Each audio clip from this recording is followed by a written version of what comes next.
നമസ്കാരം. ആഗോള രാഷ്ട്രീയ ഭൂപടത്തിൽ ദിവസേന മാറ്റങ്ങൾ സംഭവിച്ചുകൊണ്ടിരിക്കുന്ന ഒരു കാലഘട്ടത്തിലൂടെയാണ് നാം നടന്നു പോകുന്നത്. പശ്ചിമേഷ്യയിൽ രൂപം കൊണ്ടിരിക്കുന്ന ഈ ഒരു പുതിയ പ്രതിരോധ കൂട്ടായ്മകളും കരാറുകളും ലോകരാഷ്ട്രങ്ങളുടെ ശ്രദ്ധ ആകർഷിച്ചു കഴിഞ്ഞു. സാമ്പത്തികമായും തന്ത്രപരമായും ഏറെ പ്രാധാന്യമുള്ള ഈ നീക്കങ്ങൾ പ്രാദേശിക സുരക്ഷയെ എങ്ങനെ ബാധിക്കുമെന്നത് ഗൗരവമായ ഒരു ചർച്ചാ വിഷയം തന്നെയാണ്. ഒരു രാഷ്ട്രീയ പ്രസ്ഥാനം എന്ന നിലയിലും രാജ്യസ്നേഹികളായ പൗരന്മാരെന്ന നിലയിലും BJP പ്രവർത്തകർ എപ്പോഴും രാജ്യത്തിൻ്റെ പരമാധികാരത്തിനും സുരക്ഷയ്ക്കുമാണ് പ്രഥമ പ്രാധാന്യം നൽകുന്നത്. പാകിസ്ഥാനും സൗദി അറേബ്യയും മറ്റ് അറബ് രാഷ്ട്രങ്ങളും തമ്മിൽ ഒപ്പുവെച്ചിരിക്കുന്ന പുതിയ സംയുക്ത പ്രതിരോധ കരാർ വലിയ തോതിലുള്ള രാഷ്ട്രീയ ചർച്ചകൾക്കാണ് വഴി തുറന്നിരിക്കുന്നത്. ഈ ഒരു കരാർ കേവലം ഒരു സൗഹൃദത്തിൻ്റെ പുറത്തുണ്ടായതല്ലെന്നും മറിച്ച് വലിയൊരു തന്ത്രപരമായ കുരുക്കായി മാറാൻ സാധ്യതയുണ്ട് എന്നുമാണ് വിലയിരുത്തപ്പെടുന്നത്. പുതിയ കരാറിലെ ഏറ്റവും പ്രധാനപ്പെട്ട ഒരു ഭാഗം കൂട്ടായ പ്രതിരോധം സംബന്ധിച്ചുള്ളതാണ്. കരാറിൽ ഒപ്പുവെച്ച രാജ്യങ്ങളിൽ ഏതെങ്കിലും ഒന്നിനെതിരെ ഉണ്ടാകുന്ന സായുധ ആക്രമണം തങ്ങൾക്കെല്ലാം എതിരെയുള്ള ആക്രമണമായി കണക്കാക്കുന്നു എന്നാണ് ഇതിൽ വ്യവസ്ഥ ചെയ്യുന്നത്. എന്നാൽ ഈ കൂട്ടായ്മയിലെ ഏക അണുവായുധ രാഷ്ട്രീയമായ പാകിസ്ഥാൻ ഈ വിഷയത്തിൽ അതീവ ജാഗ്രതയും മടിയുമാണ് പ്രകടിപ്പിക്കുന്നത്. സ്വന്തം ആണവശേഷിയെ പരസ്യമായ ഒരു അന്താരാഷ്ട്ര കൂട്ടായ്മയുടെ കീഴിൽ കൊണ്ടുവരുന്നതിലെ അപകടങ്ങൾ പാകിസ്ഥാൻ ഭരണകൂടത്തിന് നന്നായിട്ടറിയാം. സൗദി അറേബ്യയെ സംബന്ധിച്ചിടത്തോളം തങ്ങളുടെ രാജ്യത്തിന് മേലുള്ള ബാഹ്യ ഭീഷണികളെ പ്രതിരോധിക്കാൻ ശക്തമായ ഒരു പ്രതിരോധ കവചം അത്യാവശ്യമാണ്. ഇറാനിൽ നിന്നും യമനിലെ ഹൂതി വിമതരിൽ നിന്നും നിരന്തരം നേരിടുന്ന ആക്രമണങ്ങൾ സൗദി രാജാക്കന്മാരെ വലിയ തോതിൽ ആശങ്കപ്പെടുത്തുന്നുമുണ്ട്. ചരിത്രത്തിൽ 1990കളിൽ തന്നെ സൗദി അറേബ്യ പാകിസ്ഥാൻ്റെ രഹസ്യ ആണവ പദ്ധതികൾക്ക് സാമ്പത്തിക സഹായങ്ങൾ നൽകിയിട്ടുണ്ട് എന്നത് പരസ്യമായ കാര്യമാണ്. ഈ ഒരു പശ്ചാത്തലത്തിൽ പാകിസ്ഥാനുമായുള്ള പുതിയ പ്രതിരോധ കരാറിലൂടെ തങ്ങളുടെ പ്രതിരോധ ശേഷി പരമാവധി വർദ്ധിപ്പിക്കാനാണ് സൗദി ഭരണകൂടം ലക്ഷ്യമിടുന്നത്.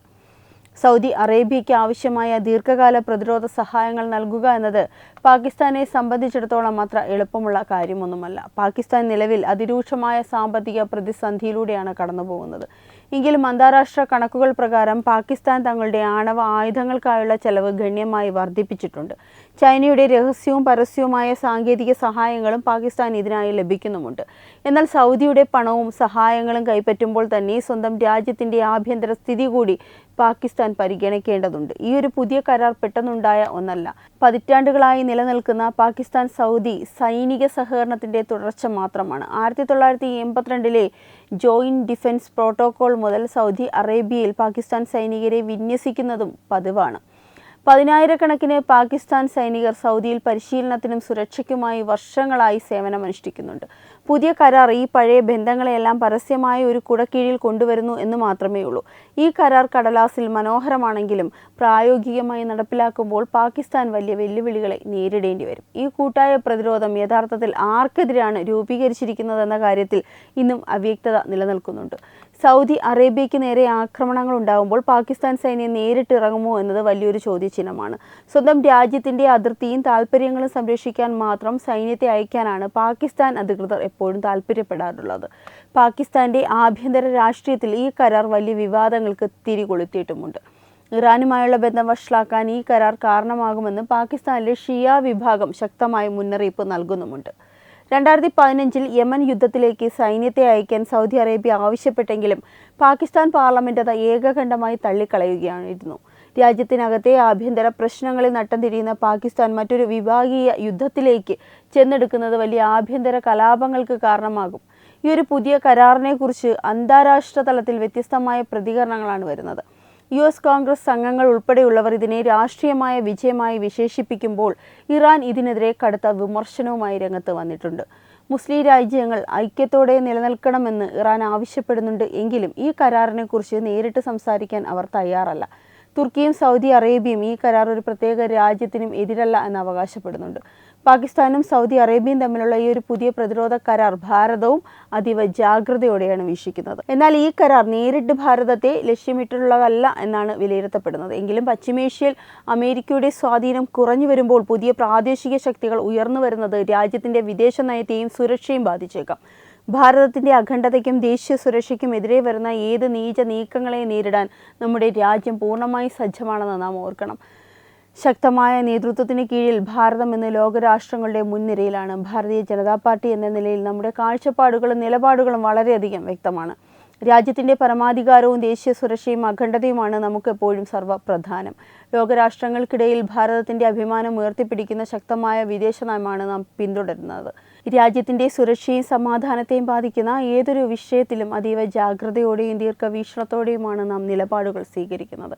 ഇന്നത്തെ ആഗോള രാഷ്ട്രീയ സാഹചര്യത്തിൽ അന്താരാഷ്ട്ര തലത്തിൽ നടക്കുന്ന സംഭവ വികാസങ്ങളെയും പ്രതിരോധ കൂട്ടായ്മകളെയും നാം വളരെ സൂക്ഷ്മമായിട്ടാണ് വിലയിരുത്തുന്നത്.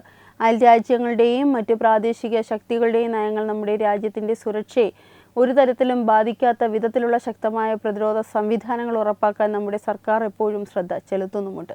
രാജ്യത്തിൻ്റെ താൽപ്പര്യങ്ങൾക്ക് വിരുദ്ധമായ ഏത് നീക്കങ്ങളെയും തന്ത്രപരമായി നേരിടാൻ നമ്മുടെ രാജ്യം പൂർണ്ണമായും സജ്ജമാണ്. പ്രധാനമന്ത്രി നരേന്ദ്രമോദിയുടെ ദീർഘവീക്ഷണമുള്ളതുമായ നേതൃത്വത്തിൻ്റെ കീഴിൽ ഭാരതം ഇന്ന് ലോകവേദിയിൽ ഒരു ശക്തമായ സാന്നിധ്യമായി വളർന്നു വന്നിരിക്കുകയാണ്.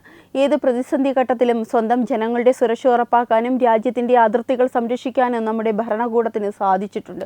ബാഹ്യമായ വെല്ലുവിളികളെ ഫലപ്രദമായി പ്രതിരോധിച്ചുകൊണ്ട് വികസിത ഭാരതം എന്ന ലക്ഷ്യത്തിലേക്ക് രാജ്യം മുന്നേറിക്കൊണ്ടിരിക്കുകയാണ്. രാഷ്ട്രീയതരമായി ചിന്തിക്കുമ്പോഴും നമ്മുടെ രാജ്യത്തിൻ്റെ ഐക്യവും സുരക്ഷിതവുമാണ് പ്രാധാന്യം.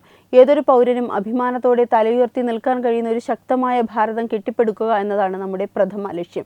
രാജ്യത്തിൻ്റെ സുരക്ഷയ്ക്കും പുരോഗതിക്കും വേണ്ടി ഒറ്റക്കെട്ടായി മുന്നേറാൻ നമുക്ക് സാധിക്കണം. ദേശീയ താൽപ്പര്യങ്ങൾക്ക് മുൻഗണന നൽകിക്കൊണ്ടുള്ള നമ്മുടെ ഈ നയം എപ്പോഴും തുടരുന്നതായിരിക്കും. ഭാരതത്തിൻ്റെ സുരക്ഷയും സമാധാനവും ഉറപ്പാക്കുന്നതിൽ യാതൊരു വിട്ടുവീഴ്ചയ്ക്കും നമ്മുടെ പ്രസ്ഥാനം തയ്യാറല്ല. ഭാരതീയ ജനതാ പാർട്ടി എന്ന നിലയിൽ നമ്മുടെ കാഴ്ചപ്പാടുകളും നിലപാടുകളും എപ്പോഴും രാജ്യത്തിൻ്റെ പരമാധികാരത്തിനും ദേശീയ സുരക്ഷയ്ക്കും അഖണ്ഡതയ്ക്കും മുൻഗണന നൽകിക്കൊണ്ടുള്ളതാണ്. ലോകരാഷ്ട്രങ്ങൾക്കിടയിൽ ഭാരതത്തിൻ്റെ അഭിമാനം ഉയർത്തിപ്പിടിക്കുന്ന ശക്തമായൊരു വിദേശ നയമാണ് നാം പിന്തുടരുന്നത്. രാജ്യത്തിൻ്റെ സുരക്ഷയും സമാധാനത്തെയും ബാധിക്കുന്ന ഏതൊരു വിഷയത്തിലും അതീവ ജാഗ്രതയോടെയും ദീർഘവീക്ഷണത്തോടെയുമാണ് നാം നിലപാടുകൾ സ്വീകരിക്കുന്നത്.